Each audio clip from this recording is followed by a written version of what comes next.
Salut à tous les amis, bienvenue dans cette nouvelle vidéo où on va analyser les matchs de la Coupe du Monde qui auront lieu ce samedi 26 novembre. Il y aura l'équipe de France, il y aura l'Argentine, il y a vraiment une excellente journée qui nous attend. N'oubliez pas, si vous aimez ces vidéos, de mettre un maximum de pouces bleus et de vous abonner à cette chaîne YouTube.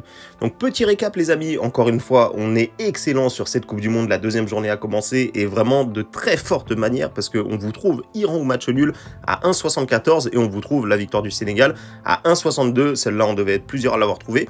Et sachez les amis que ça fait un petit moment qu'on réussit très bien sur ces vidéos YouTube. Vous pouvez aller voir, très souvent les deux premiers matchs, eh bien on fait des perfects. N'oubliez pas encore une fois de rejoindre le canal Telegram, vous aurez également une montante qui devrait commencer d'ici peu, spéciale Coupe du Monde, où on va essayer de faire monter un petit pactole à un maximum de monde. Donc si vous avez des amis par ailleurs qui souhaitent suivre tout ça, n'hésitez pas à leur partager mon canal Telegram. Donc les amis, on se plonge sur cette journée qui commencera dès 11 h du matin avec le groupe de la France, Tunisie contre Australie, deux équipes qui ont plutôt mal démarré leur début de campagne. Enfin la Tunisie c'est plutôt bien, hein. Franchement 0-0 contre le Danemark, je pense que peu de gens l'avaient trouvé, c'est un très bon résultat pour la Tunisie qui a su être forte défensivement et rien à voir avec cette équipe de Tunisie qui avait pris 5-1 au Parc des Princes en match amical il y a quelques mois. Le Brésil est très fort aussi hein, en même temps, mais voilà, cette équipe de Tunisie qui fait quand même, qui a surpris quand même du beau monde. On se souvient aussi qu'ils avaient battu l'Iran en match amical, l'Iran qui a gagné hier les amis, hein, comme on l'a vu en début de vidéo, et de l'autre côté une équipe d'Australie qui avait très bien démarré contre la France, mais derrière qui s'est pris une remontée incroyable. Franchement ils n'ont pas existé, notamment en deuxième mi-temps. Je crois qu'ils n'ont même pas tiré en deuxième mi-temps il me semble les Australiens, voilà c'est ça. Donc vraiment méfions-nous de cette équipe d'Australie qui eh bien au final peut se faire complètement asphyxier lorsqu'ils sont face à un adversaire qui joue énormément sur le pressing et sur ce genre de stratégie. La Tunisie de leur côté, je pense qu'ils vont jouer un petit peu comme contre le Danemark, ils vont essayer de fermer le jeu et d'attendre une petite opportunité pour marquer. Mais voilà, voir la Tunisie à 2,15, ça me semble un petit peu abusé. Je trouve que la value, elle se trouve plutôt sur l'Australie ici. Voilà, je pense que ça sera un match presque 50-50. Je donne un très léger avantage à la Tunisie parce que c'est vrai qu'au premier match, eh bien, ils ont montré de meilleures choses que l'Australie. Mais je ne serais pas surpris qu'on assiste, pourquoi pas, à un match nul ou à une courte victoire de l'Australie qui, attention, mine de rien, était faible contre la France. Mais si on regarde ce qu'ils ont fait juste avant, notamment lors des qualifications en Asie, eh bien, ils ont obtenu plutôt des bons résultats. Donc je vais pas discuter trop longtemps sur ce match-là. Je pense pas que je vais le parier. Hein. On a des meilleures opportunités sur les autres matchs. Mais je vous conseille une victoire de l'Australie 2-1. Et si vous voulez sécuriser, Australie ou match nul qui est coté à 1,70.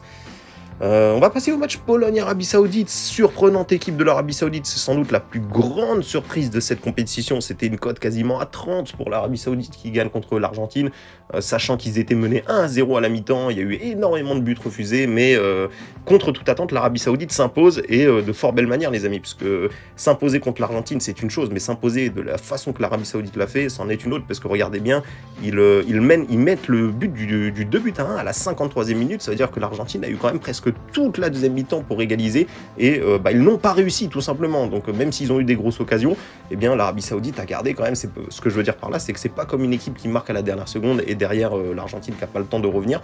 Là non, c'est quand même l'Arabie Saoudite qui a fait vraiment très fort sur ce coup-là. Il y a déjà une confrontation entre l'Arabie Saoudite et la Pologne, on va pas la prendre en compte, c'était un match amical, mais sachez les amis, on va aussi s'intéresser à la Pologne hein, qui a fait un match moyen au début. Je trouve qu'ils ont été un peu dominés contre le Mexique, mais ils ont réussi à avoir un penalty qu'ils ont raté et que Lewandowski a raté, ou plutôt que Ochoa a arrêté. C'est vraiment dommage pour la Pologne qui avait moyen de prendre les 3 points là-dessus, mais ils auraient aussi pu perdre hein, pour ceux qui ont vu le match, donc c'est plutôt un nul logique ici.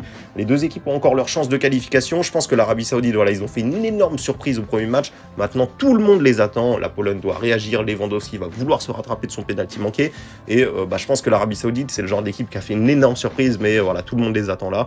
Et je pense pas que ça devrait renouveler un exploit. Je vous donne 2-0 pour la Pologne en score exact. Et comme conseil ici, je vous propose Lewandowski buteur. Comme je vous le dis, il a raté un pénalty au dernier match. C'est lui qui tire les coups francs, les pénaltys, donc je pense qu'il aura de grandes chances de marquer et surtout qu'il aura à cœur de se rattraper contre cette équipe d'Arabie Saoudite qui est privée d'ailleurs d'un de ses meilleurs défenseurs, le latéral gauche, un de ses meilleurs joueurs qui est sorti sur blessure contre l'Argentine. Hein, donc je pense que la Pologne a vraiment moyen et devrait normalement gagner ce match-là. Notre équipe de France maintenant qui va affronter le Danemark, l'équipe de France, hein, vous l'avez vu, hein, on a tous vu le match contre l'Australie, une belle réaction, hein, c'est vrai qu'avant cette compétition, avant que le match commence, il y avait beaucoup de bruit dans la presse, comme quoi il nous manquait N'Golo Kanté, il nous manquait Pogba, il nous manquait Benzema, mais on a bien vu que cette équipe est extrêmement compétitive. Alors c'est sûr c'est l'Australie, on va pas s'enflammer non plus, mais c'est une équipe qui joue bien, la connexion avec Rabiot, Théo Hernandez sur le côté, Mbappé, qui est vraiment dans un rôle où très collectif j'ai trouvé, franchement cette équipe de France me plaît vraiment. vraiment, il y a une bonne connexion et surtout, il y a des très bons joueurs. Le Danemark m'a un peu déçu. Franchement, je m'attendais à ce qu'il l'emporte contre la Tunisie. Mais attention, le Danemark, c'est une équipe qui performe énormément au milieu de terrain.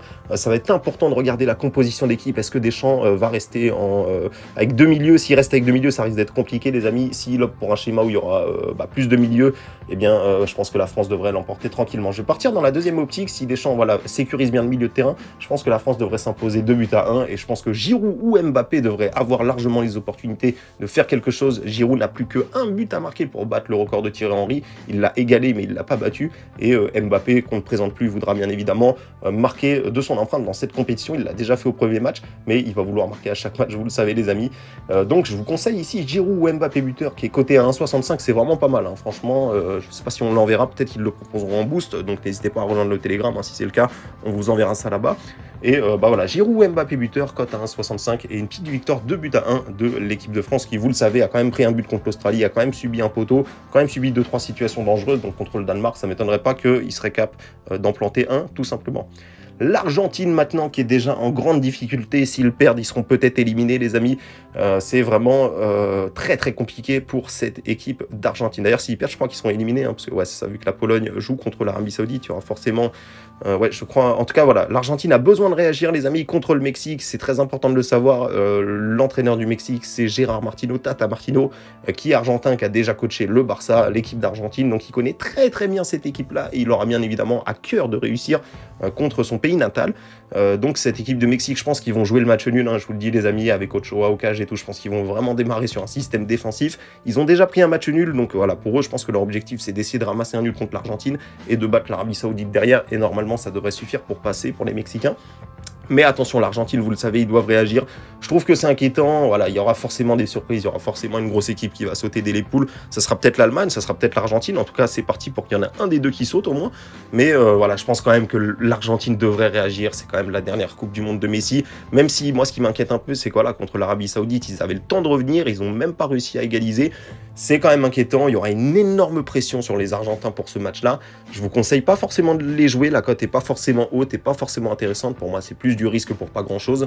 Mais l'Argentine, je les vois quand même passer. Voilà, je pense quand même qu'ils vont s'en sortir et l'emporter d'une courte tête. Je vois pas franchement un scénario offensif. Une courte victoire de l'Argentine 2-1 contre le Mexique. C'est mon scénario, voilà, tout simplement les amis, mais voilà, je vous conseille pas forcément de partir sur ces petites cotes à 1,52. Il y aura vraiment une énorme pression sur l'équipe d'Argentine qui en plus de ça va jouer à 20h. Ça sera le match qui sera le plus suivi, je pense, de cette journée-là dans le monde. Donc voilà les amis, ça sera intéressant de voir ce qu'ils vont faire, nos amis argentins, ce qu'ils vont passer cette pression qu'il y a autour de cette équipe-là ou pas. Donc voilà les amis, j'espère qu'on va réussir à enchaîner encore une fois. On est sur une excellente série sur YouTube, j'espère qu'on va encore une fois faire une très bonne journée, hein. Pour l'instant, eh bien, c'est le cas, que ce soit en ville, que ce soit sur le canal Telegram ou sur YouTube. On est vraiment très très bien dans cette compétition, donc j'espère que ça va le rester. N'oubliez pas le canal Telegram, si vous souhaitez le rejoindre, vous avez le lien dans la description ou dans les commentaires. Et moi de mon côté, je vous dis à bientôt pour une prochaine vidéo.